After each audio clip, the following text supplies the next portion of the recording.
बघा, ऑपरेशन जे असतं की नाही, हे एकदाच केलं जातं.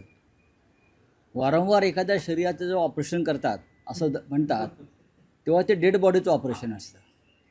ती डेड बॉडी नेतात ना, आणि डेड बॉडी सध्या त्यांच्या पक्षाची देवेंद्र फडणवीसांनी केलेली आहे.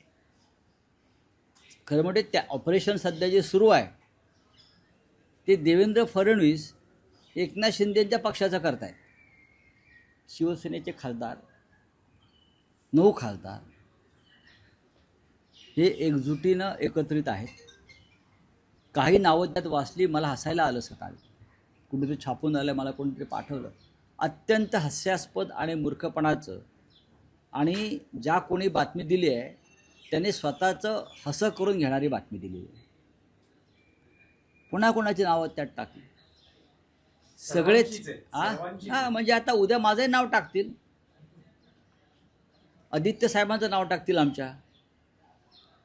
काही नाही, सध्या अशा बातम्या ज्या पेरल्या जात आहेत वातावरण गरम करण्यासाठी किंवा काहीतरी घडामोडी आम्ही करतो ते दाखवण्यासाठी, ही पत्रकारिता पूर्णपणे चुकीची आहे.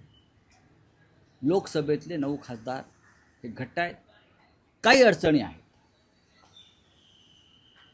काही अडचणी आहेत.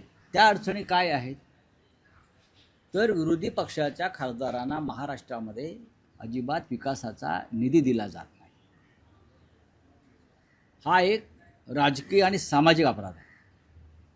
तुम्ही सत्ताधारी पक्षाच्या खासदारांना कोटी कोटीचा निधी देता, पण लाखो लोकांनी निवडून दिलेल्या इतर खासदारांना निधीपासून वंचित ठेवता. तुमच्या बापाच्या खिशातले पैसे आहेत का?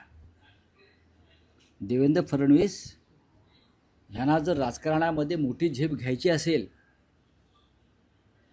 देवेंद्र फडणवीस ह्यांना जर राजकारणामध्ये राष्ट्रीय स्तरावर मोठी झेप घ्यायची असेल तर त्यांनी ही संकुचित वृत्ती सोडली पाहिजे. आणि मी सगळ्यांचा आहे, मी लोकशाही मानतो, लोकशाही तत्त्व मानतो, म्हणून विरोधी पक्षाचे आमदार, विरोधी पक्षाचे खासदार यांनासुद्धा मी समान न्याय देईन, ही भूमिका त्यांनी स्वीकारली पाहिजे. तरच त्यांना मोठी झेप घेता येईल.